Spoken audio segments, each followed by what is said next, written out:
Hi. Okay, you guys, I have not been live in a little while, especially not from a streaming service. And so I apologize if I'm distracted for the first minute or so. I'm just wanting to make sure that I'm on and that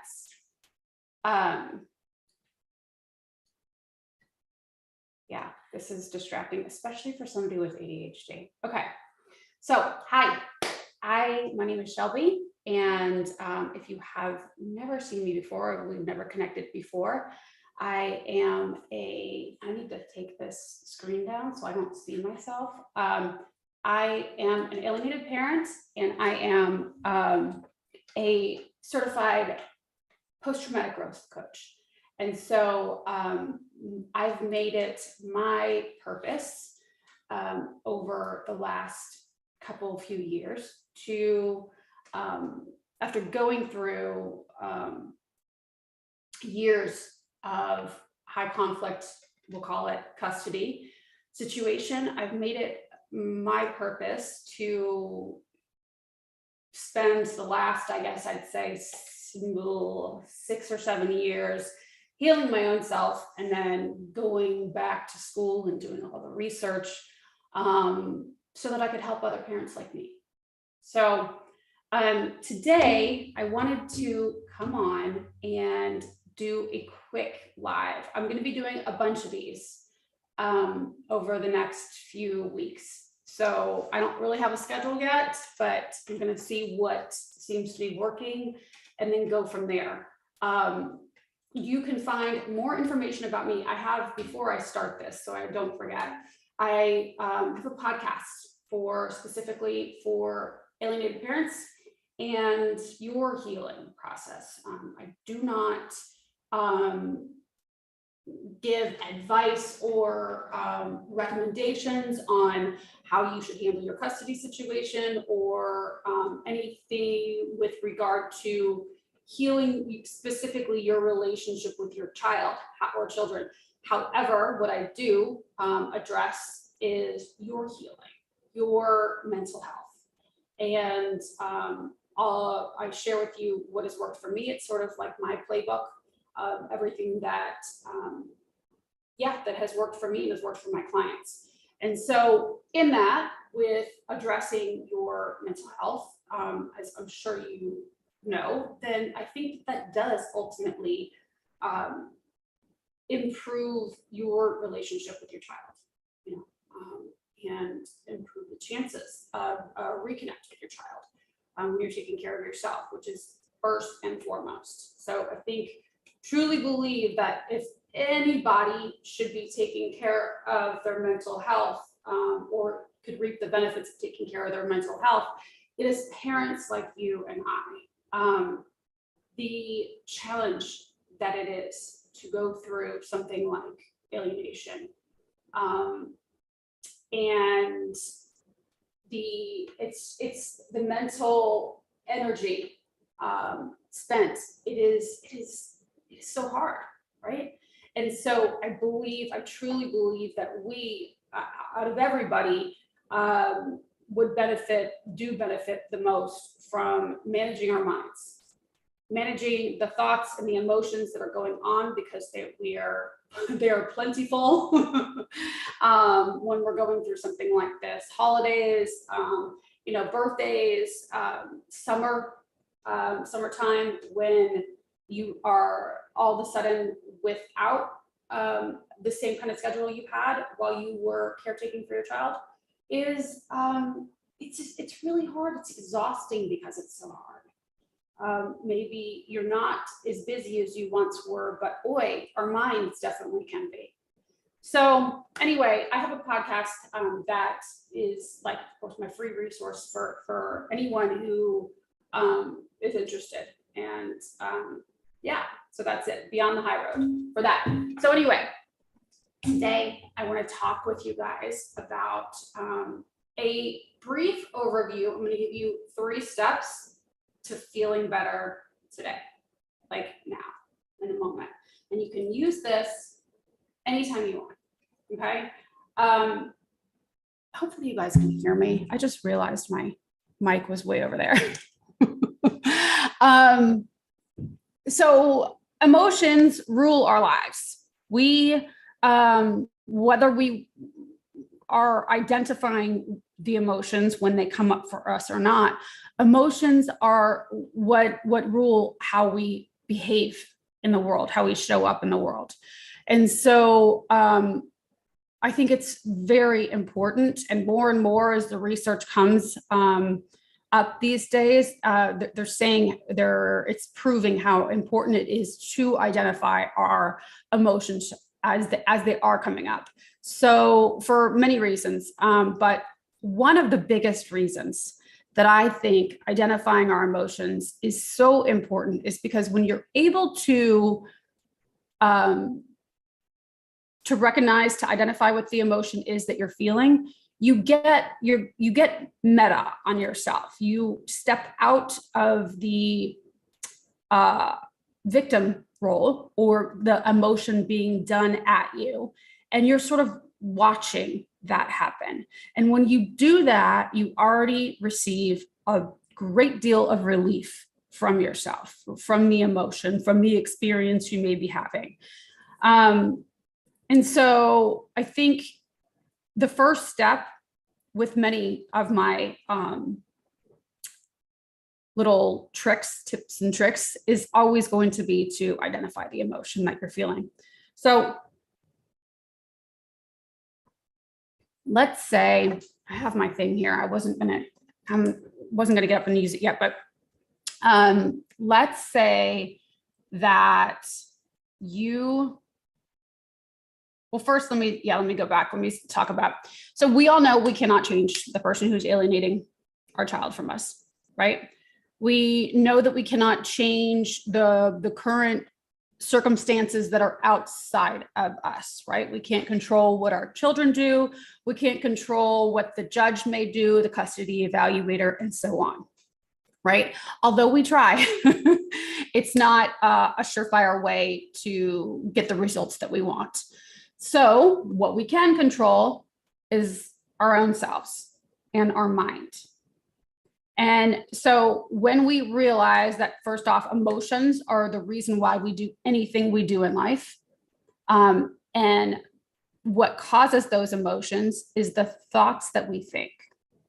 So emotions are never caused by the outside thing. Like, let's say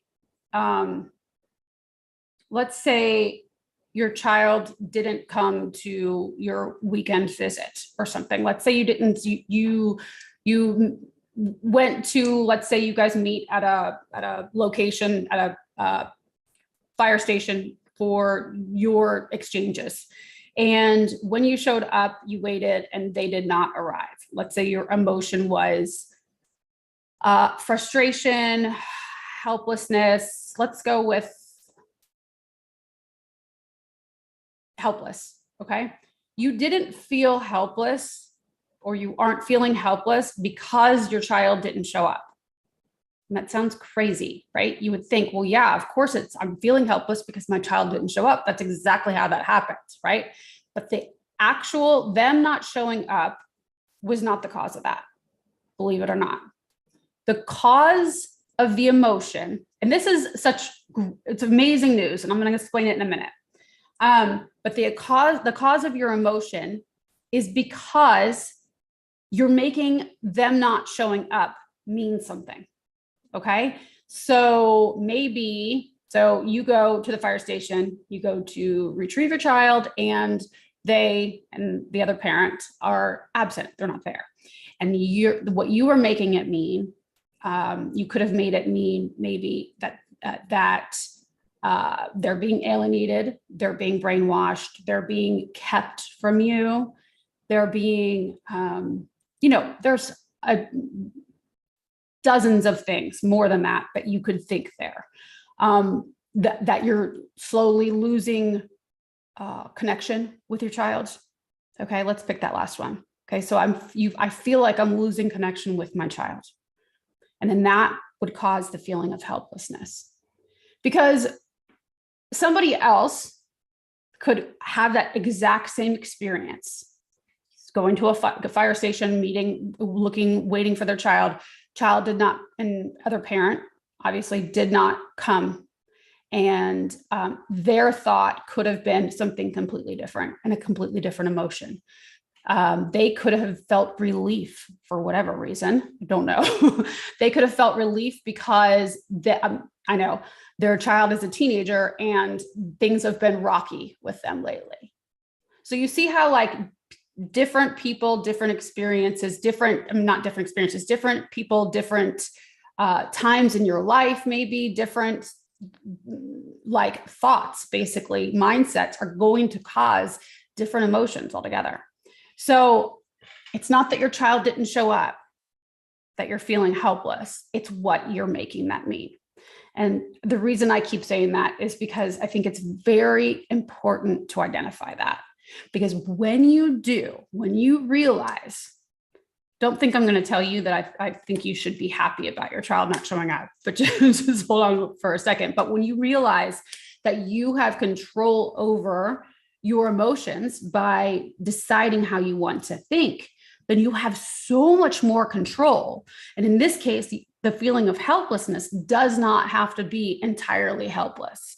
You may decide that you want to feel like, you may decide that you want to feel disappointed, right, about this. But at least with disappointed, you're deciding on purpose to feel disappointed about it.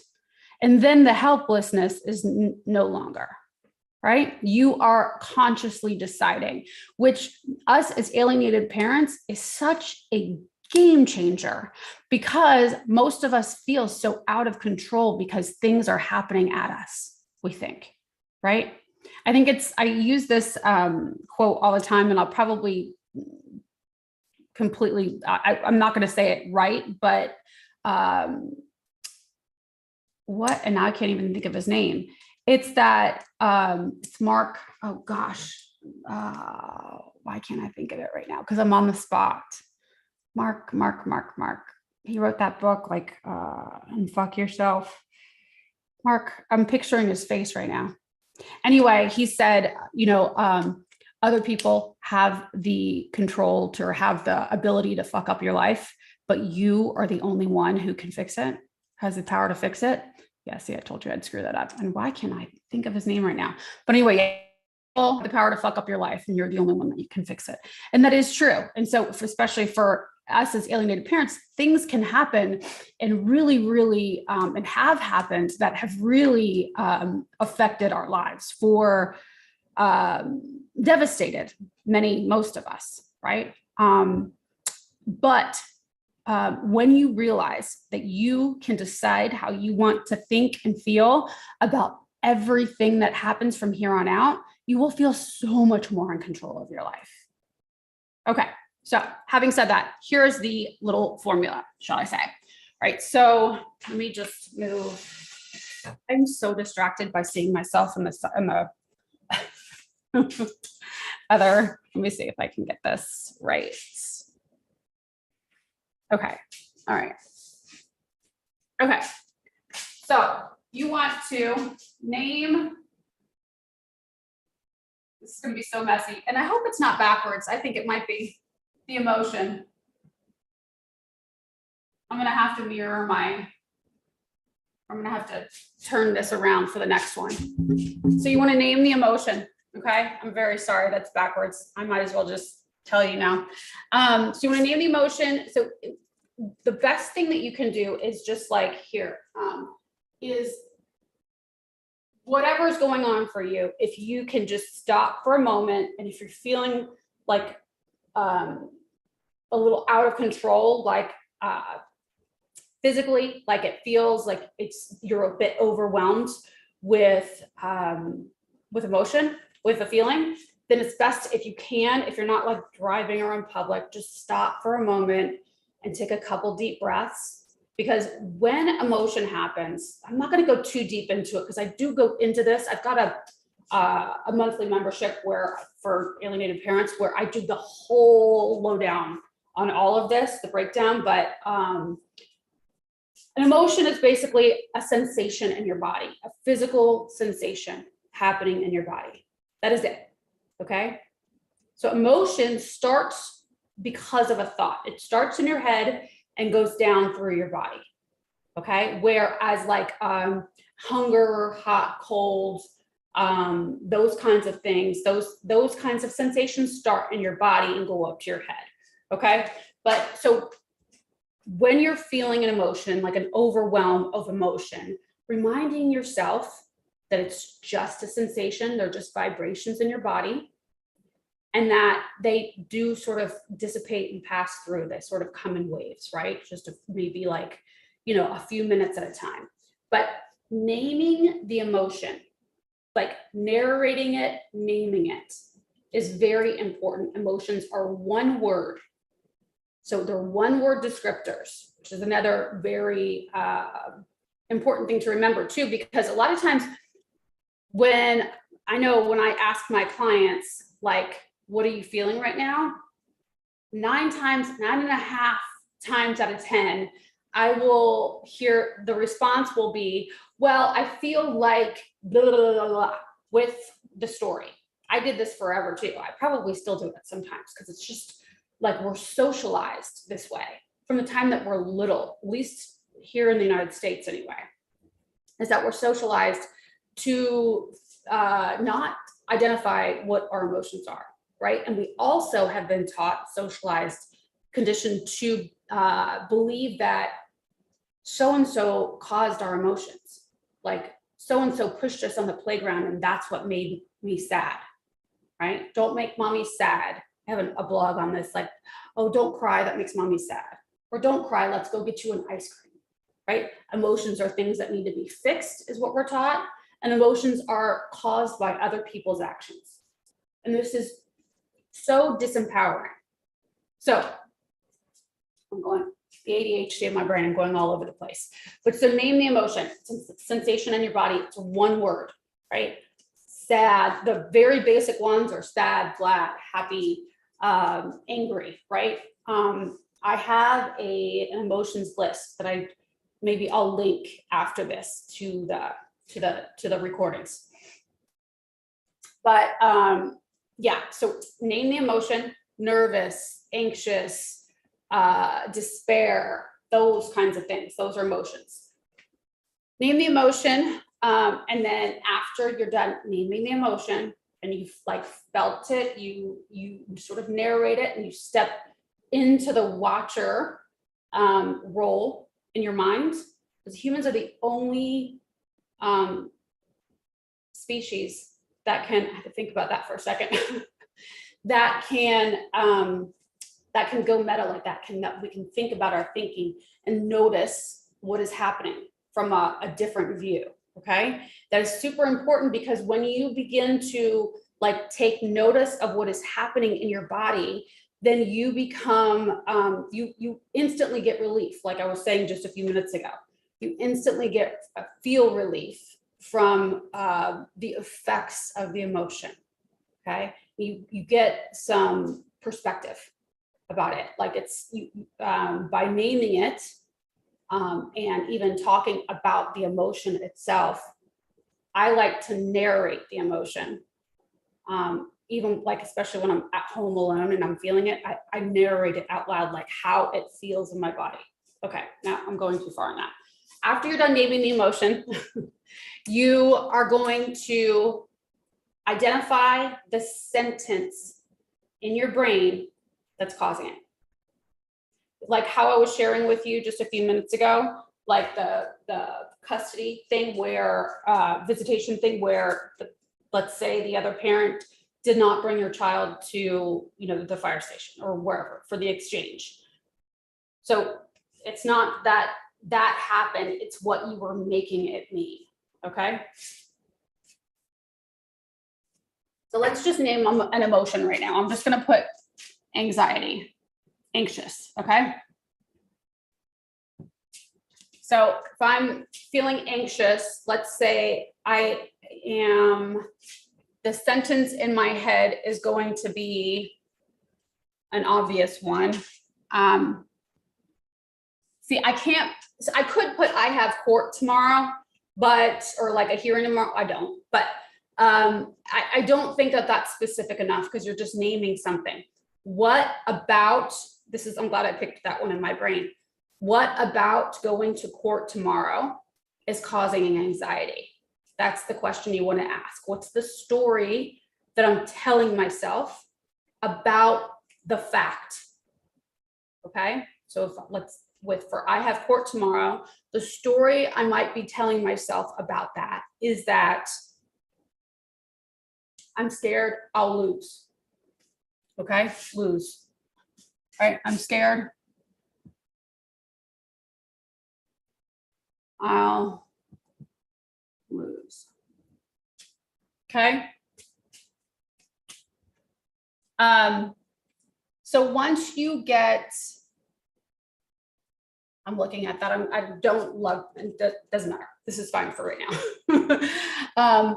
Once you name the sentence that is causing the emotion, the last step to this, like I said, there's like I have a 10-step process, but this is the Reader's Digest version.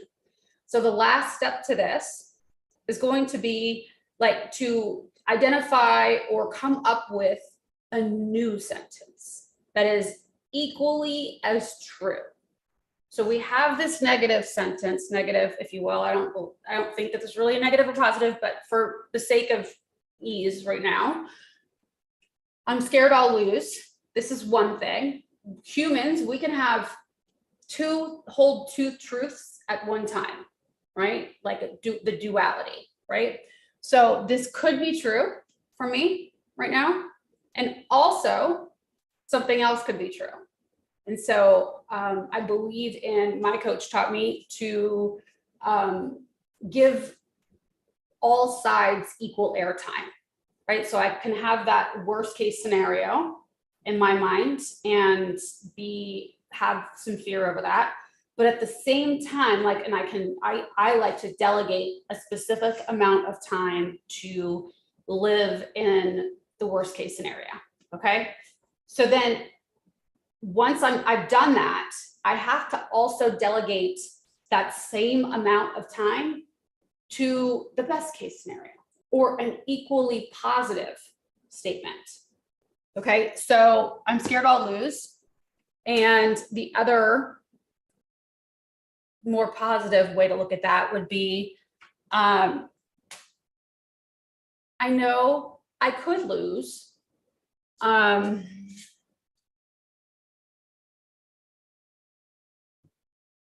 But I know either way, I'll be okay. Okay, you can't read that anyway. I know either way, I'll be okay. And then that way, that's something that's believable, right? Because you don't want to jump to a sentence, like a thought that you think is bullshit, right? It's not going to work. But allowing yourself to think something or come up with a sentence that is doable, that is believable, that is, on the more positive side of things, is incredibly helpful, incredibly empowering too. Okay. So yeah, that's it. So just come up with an equally, a more empowering statement to balance out the possible negative statement that is creating the negative emotion for you. Okay. And then that way you are not staying only in the negative, because negative thoughts, we have a propensity towards leaning towards the negative just because the human brain already does. But then carrying the trauma that we as alienated parents most of us likely carry, we have a tendency toward hypervigilance. So like creating a new neural pathway and a new habit of thinking a negative thought and going, and also there could be this. This could be true as well, as opposed to always going over here, will help you to, it'll change the way that your brain works if you continually do it. So that is that. I hope I did this right.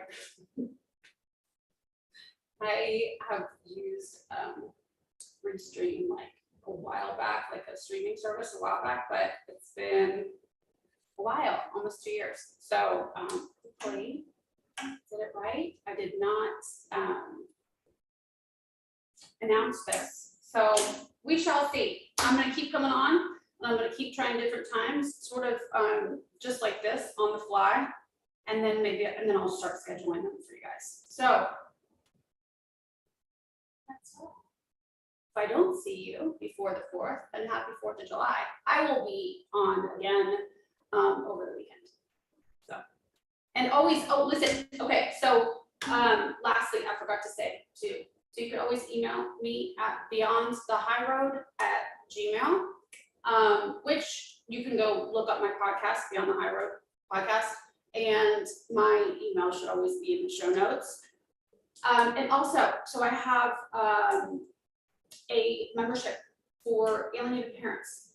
It's so ridiculously affordable, and the amount of value that you get is, I'm not just saying that, like I truly believe that, like with every part of me, I have made sure that I give you guys so much. And so for each month that I've started the membership back in February.